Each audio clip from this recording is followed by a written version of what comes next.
자, 오늘 열왕기상 13장 말씀을 읽었는데 어제 우리가 열왕기상 12장 말씀 통해 가지고 우리가 어떤 성경에서 잘된 경우들, 그런 케이스를 통해서 우리가 깨달음을 얻게 되지만 잘못된 케이스들을 통해서도 우리가 깨달음을 얻을 수 있다라는 걸 말씀을 드렸죠. 그래서 르호보암, 부정왕국 르호보암과 또 여로보암, 이 두 사람을 통해서 그 사람들이 참 잘못된 부분들, 그런 걸 통해서 우리가 이러면 안 되는구나라는 걸 깨닫게 되었습니다. 예를 들자면 르호보암 같은 경우는 어떤 중요한 사안을 물어볼 때에 가장 먼저 우리가 하나님께 여쭤봐야 되는데 그렇지 않았죠. 그냥 사람들에게만, 원로들에게, 젊은 사람들에게만 물어봤던 그런 우를 범했습니다. 그리고 여로보암 같은 경우는 어떻게 했냐면 하나님의 뜻대로 살아가야 되는데 자기 멋대로 살았죠. 하나님께서 정하신 방법이 있고 정하신 곳이 있었고 정하신 사람이 있었는데 그런 방법으로 하나님께 제사를 드려야 되는데 자기 마음대로 아무 곳에서나 아무 사람에게서나 자기가 원하는 방법대로 제사를 드려서 하나님께서 거기에 원치 않는 그런 행위들을 한 것을 우리가 볼 수가 있습니다. 그렇습니다. 이 여로보암을 통해서는 우리가 하나님의 뜻대로 살아가야지 자기 멋대로 살아가서 안 된다라는 걸 우리가 또 깨달을 수가 있었습니다. 우리가 하나님의 뜻대로 살기 위해서는 어떻게 됩니까? 바로 하나님께 계속 물어봐야 된다라는 걸 말씀을 드렸죠. 자, 어제 이제 못 오신 분들이 계셔서 방송으로도 못 나가 그래서 리뷰를 좀 해봤고요. 오늘 13장 또 이어지게 되는데 우리가 참 다들 똑똑해요. 보면 다른 사람들이 나 많이 알고 지혜롭다 생각을 합니다. 그리고 요즘에는 특히 스마트폰이 발달하기 때문에, 그리고 인공지능이라는 것들이 있기 때문에 스마트폰 하나만 들고 다니면 모르는 게 없어요. 그냥 물어보면 답해 주니까. 그런 세상 가운데 살아가기 때문에 사람들이 많이 자기 자신을 똑똑하다고 생각을 하는데 실질적으로 보면 사람들이 한없이 어리석을 때가 참 많이 있는 것 같습니다. 오늘도 우리가 읽은 말씀 가운데에 이런 참 사람이 어리석구나, 또한 그 어리석은 사람 가운데 우리들도 순간 그런 어리석은 사람이 될 수가 있겠구나라는 것을 또 오늘 말씀을 통해서 좀 돌아볼 수가 있습니다. 오늘 말씀 13장 말씀은 시작할 때 보면 참 영화에서 나올 법한 그런 드라마틱한 일이 소개되고 있죠. 어떤 일이 소개되고 있느냐? 우리 먼저 1절 말씀 다시 한번 읽어보도록 하겠습니다. 보라, 그때에 하나님의 사람이 여호와의 말씀으로 말미암아 유다에서부터 베델에 이르니 마침 여로보암이 제단 곁에 서서 분향하는지라. 자, 유다에서 한 사람이 왔습니다. 그 사람은 이제 하나님의 사람으로 이제 표현을 하지 이름은 몰라요. 근데 하나님의 명령을 받고 계시를 받고 이제 남쪽 유다에서 북이스라엘 쪽으로 넘어가서 거기에서 이제 하나님 말씀을 선포하는 겁니다. 근데 그때 마침 그 자리에 누가 있었느냐? 북이스라엘의 왕으로 세워진 여로보암이 자기가 만든 그 제단이 있던 곳 베델이죠. 베델에서 거기서 이제 분향을 하고 있었다라고 합니다. 제사를 나름대로 지내고 있었다라고 합니다. 그런데 그 사람에게 2절과 3절을 보면 뭐라고 하느냐? 이 하나님의 사람이 여로보암이 지금 제사 드린 방법이 어떤 거였어요? 어제 보면 하나님의 방법이 아니었잖아요. 자기 마음대로 정한 대로 아무 곳에서나, 그리고 또 제사장 자격도 없는 사람들을 통해서 이런 제사를 지내고 있던 그 사람에게 하나님께서 이제 하나님의 사람의 입술을 통해서 심판을 선포하십니다. 어떤 심판입니까? 그 제사장이 죽게 될 것이라는 거예요. 그리고 또 하나는 제단이 갈라져 재가 쏟아지게 될 것이다. 이런 이제 두 가지 심판을 거기서 선포를 합니다. 근데 여로보암이 그 이야기를 딱 듣고 있다가 어떻게 합니까? 우리 4절, 5절 한번 다 같이 읽어봅니다. 시작. 여로보암 왕이 하나님의 사람이 베델에 있는 제단을 향하여 외쳐 말함을 들을 때에 제단에서 손을 펴며 그를 잡으라 하더라.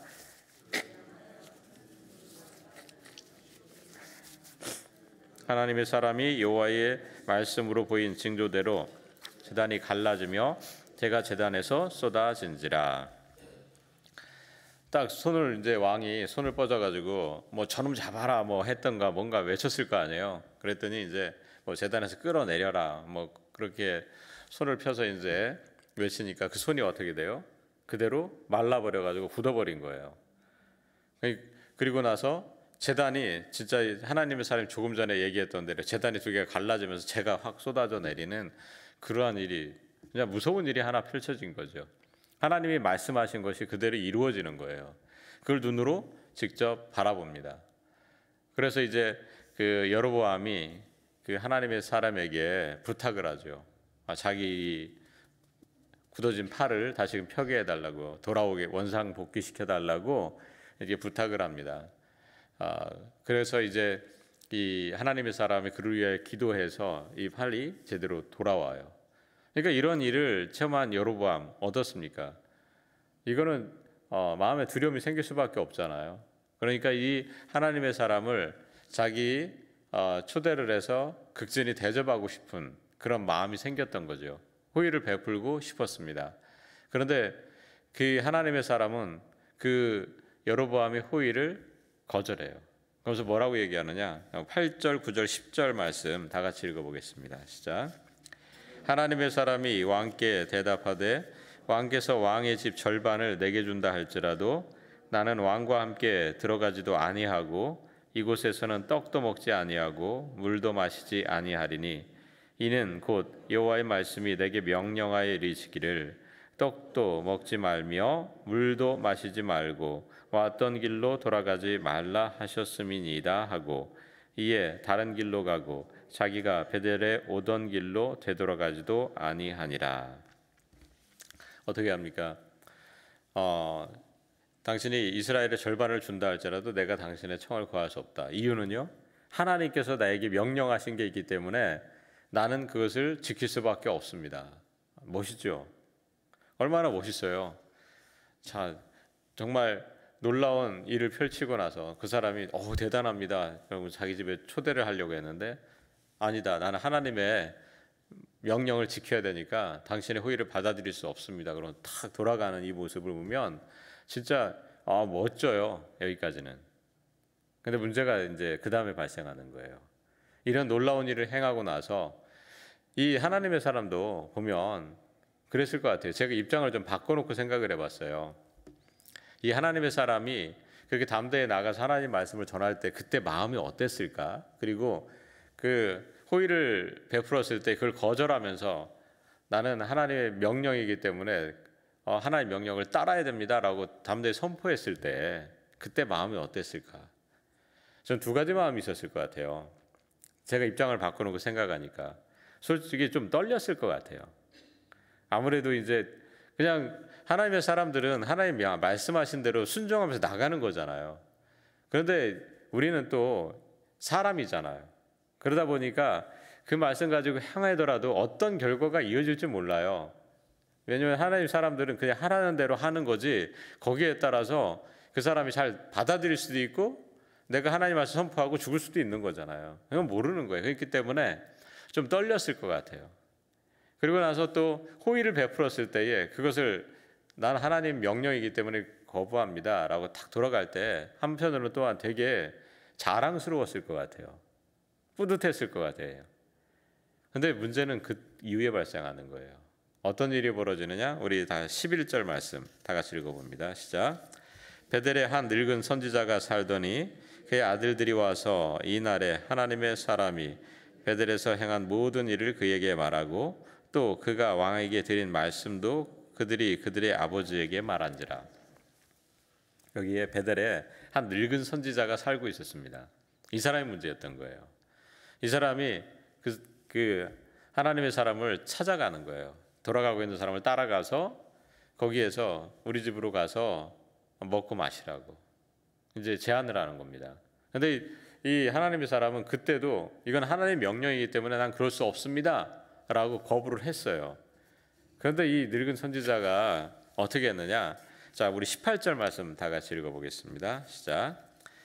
그가 그 사람에게 이르되 나도 그대와 같은 선지자라. 천사가 여호와의 말씀으로 내게 이르기를 그를 내 집으로 데리고 돌아가서 그에게 떡을 먹이고 물을 마시게 하라 하였느니라 하니 이는 그 사람을 속임이라. 문제가 이거였어요. 거짓 선지자, 이 늙은 선지자는 거짓 선지자였던 거예요. 지금 속여서 얘기한 거잖아요. 하나님의 천사가 와서 하나님의 명령이라고 너에게 이렇게 하라고 했다라고 할 때 문제가 뭐냐면 이 지금 하나님의 사람이 속아 넘어간 거예요. 참 안타까운 거죠. 지금 하나님의 사람이 왜 속아 넘어가게 되느냐? 자기 자신도 보면 어떤 거예요? 자기 자신이 하나님으로부터 명령을 직접 받았어요, 안 받았어요? 자기가 하나님의 명령을 직접 받았다고요. 그런데 지금 이 늙은 선지자가 나타나서 말할 때에 아니다, 하나님의 천사가 나에게 나타나서 하나님께서 이렇게 말씀하셨다라고 할 때 여기에 속아 넘어갑니다. 왜 속아 넘어가냐면 이 영적인 분별력이 떨어진 거예요. 분명히 자기에게 말씀하셨는데 왜 엉뚱한 사람이 이야기하는데 그거를 듣냐고요, 이게.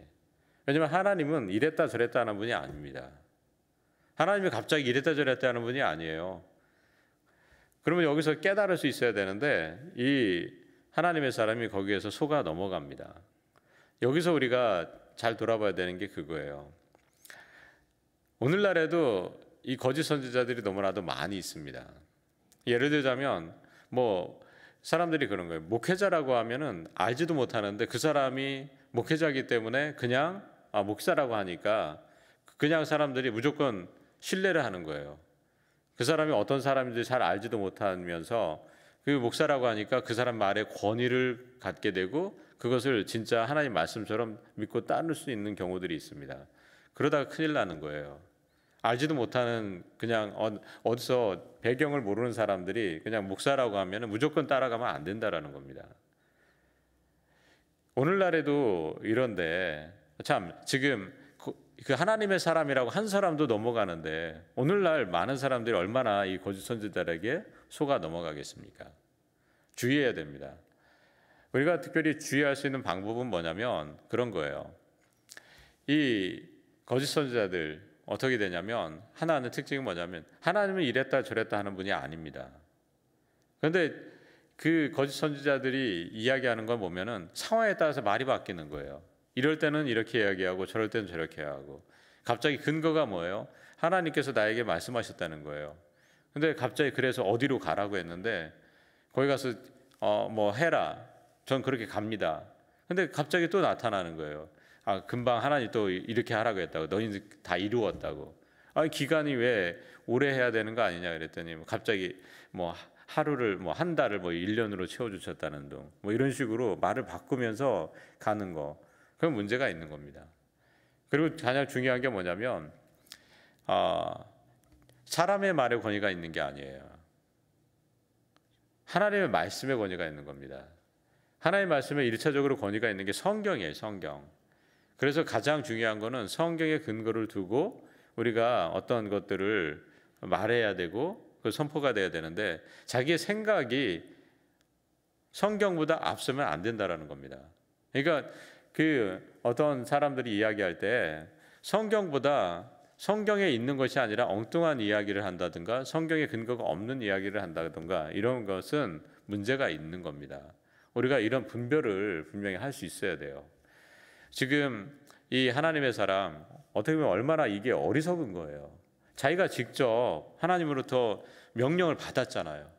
근데 왜 그것을 거짓 선지자의 말에 속아 넘어갑니까? 그렇기 때문에 오늘 이 하나님의 사람의 모습을 통해서 참 사람이 어리석을 수 있다라는 것을 우리가 깨달을 수 있게 되는 겁니다. 그로 인하여 결국 어떻게 돼요? 하나님의 명령을 이 사람이 지키지 않았기 때문에 하나님의 사람이 돌아가다가 결국 죽어요. 이런 결과를 낳게 되는 걸 보게 됩니다. 자, 또 오늘 이야기 가운데에 한 명이 더 어리석은 사람이 등장하는 것을 바라보게 되는데 우리 33절 한번 읽어보도록 하겠습니다. 시작.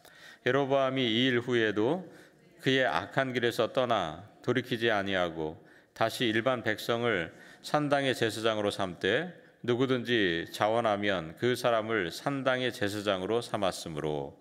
자, 여로보암이 어떻게 합니까?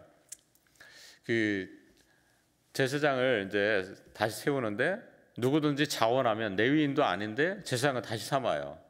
근데 이 문제가 12장에서 어제도 하나님께서 그 문제를 지적한 거잖아요. 제사장은 레위인들 가운데 세워야 되는데 지금 여로보암이 그거로 인하여 지금 한번 하나님의 사람이 와서 그 제단이 갈라지고 제사장이 죽게 될 것이다라는 예언을 선포했잖아요. 그런 다음에 자기가 그걸 막으려고 할 때 자기 손이 마르는 것을 또 직접 경험하지 않았습니까? 그런데 이런 일을 경험했음에도 불구하고 또 어떤 짓을 하고 있는 거예요? 어리석은 짓을 또 하고 있는 거예요. 반복하는 겁니다.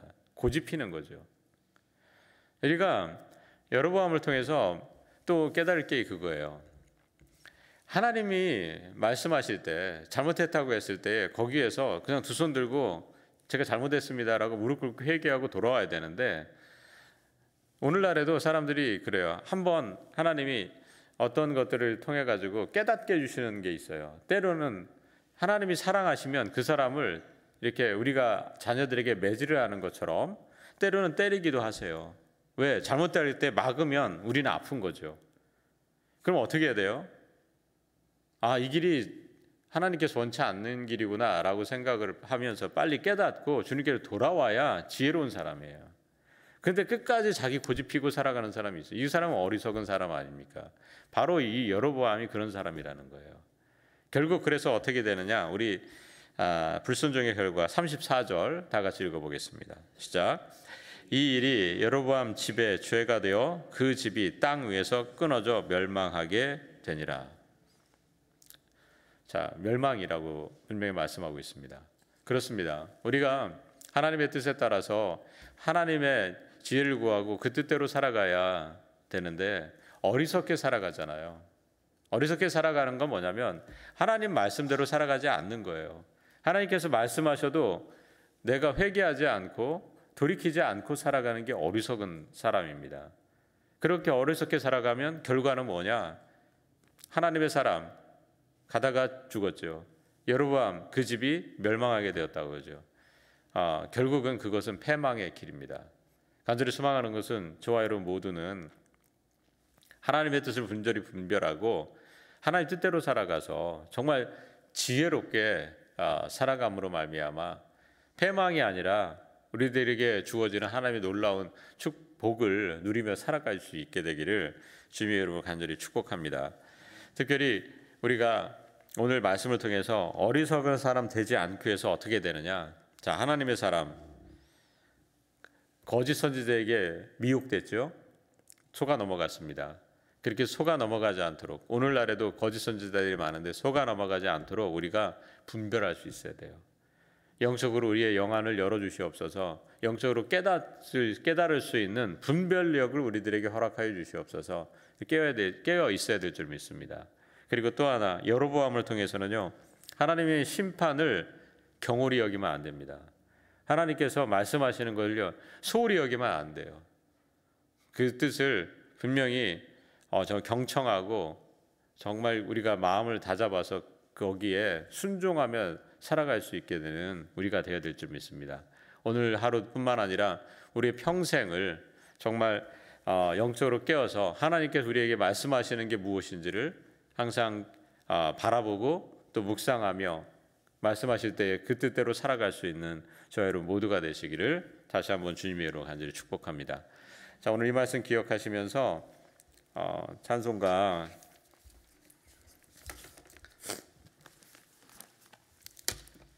366장 어두운 내 눈을 밝히사 함께 찬양송하시겠습니다. 366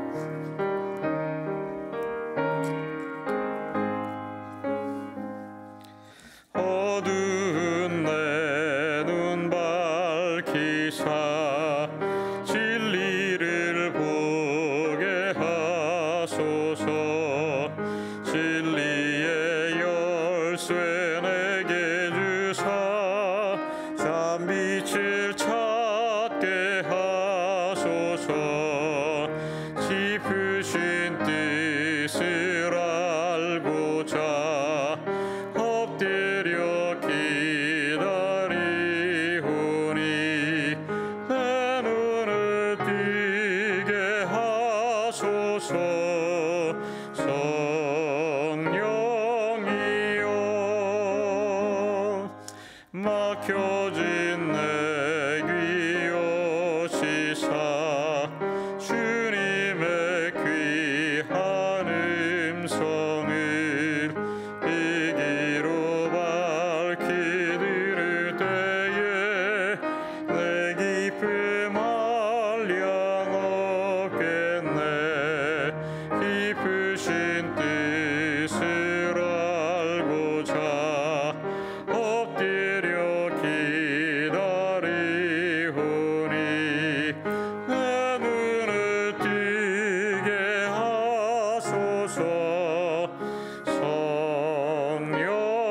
성령이여 봉해진 내 입 여시사 복음을 널리 전하고 차가운 내 맘 녹여주사 사랑을 하게 하소서.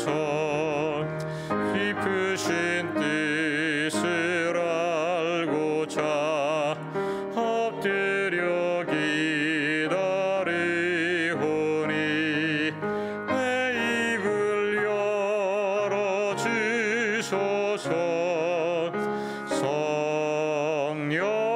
성령이여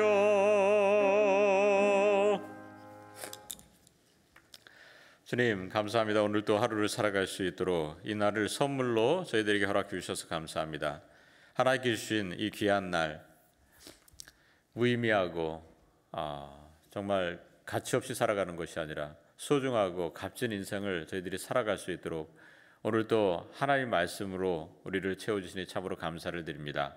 우리들이 항상 이 땅 가운데 살아갈 때에 거짓된 영들, 그 영들이 우리를 시험에 들게 또 엉뚱한 길로 가게 하려고 유혹할 때에 우리들이 항상 영적으로 깨어서 하나님께서 우리에게 지금 가라 하시는 그 길이 무엇인지를 올바로 분별하며 그 길을 향해서 특별히 하나님 나라를 향해서 한 걸음 한 걸음 제대로 걸어갈 수 있는 저희들 되게 도와주시옵소서. 오늘도 그 길을 함께 걸어갈 때에 좀 필요한 모든 것들을 우리 주님 공급하여 주시며 또한 모든 사탄의 유혹으로부터 우리를 지켜 보호하실 것을 믿사오며 우리 구주 예수 그리스도의 이름으로 감사하며 기도드리옵나이다. 아멘. 하늘에 계신 우리 아버지여, 이름이 거룩히 여김을 받으시오며 나라가 임하시오며 뜻이 하늘에서 이루어진 것 같이 땅에서도 이루어지이다. 오늘 우리에게 일용할 양식을 주시옵고 우리가 우리에게 죄 지은 자를 사하여 준 것 같이 우리 죄를 사하여 주시옵고 우리를 시험에 들게 하지 마시옵고 다만 악에서 구하시옵소서. 나라와 권세와 영광이 아버지께 영원히 있사옵나이다. 아멘. 오늘 주신 말씀 우리가 한번 기억하면서 좀 결단하며 기도하며 나가길 원합니다. 자, 주님, 저희들이 이 영적으로 혼란한 이 세상 가운데에 정말 하나님의 뜻이 무엇인지를 저희들이 분별하며 그 뜻에 순종하며 살아갈 수 있는 저희들 되게 하여 주시옵소서. 내 뜻과 내 고집대로 살아가는 것이 아니라 내 생각 기준으로 살아가는 것이 아니라 정말 하나님의 뜻을 온전히 분별할 수 있고 그래서 영안을 이 시간 열어주시고 그 뜻에 순종할 수 있는 그 마음을 우리들에게 허락하여 주시옵소서. 이렇게 간절히 소망하며 우리 다 같이 주님의 이름을 한번 힘차게 부르짖고 결단하며 기도하며 나가도록 하겠습니다. 다 같이 주님의 이름을 찾습니다. 주여, 아버지 하나님, 오늘도 저희들 주님 나와서 하나님 말씀으로 하루를 열어갈 수 있도록 인도하시니 정말 감사를 드립니다. 성령 하나님, 무엇보다도 이 땅 가운데 우리가 하나님 나라를 향해서 걸어가는 그 믿음의 여정을 제대로 걸어가지 못하도록 사탄은 항상 하나님 이 가라지를 우리의 삶 가운데 풀어놓고 또 거짓 선지자를 통하여 우리를 미혹해 하는 영혼들 또한 세상의 잘못된 사도와 분들을 통하여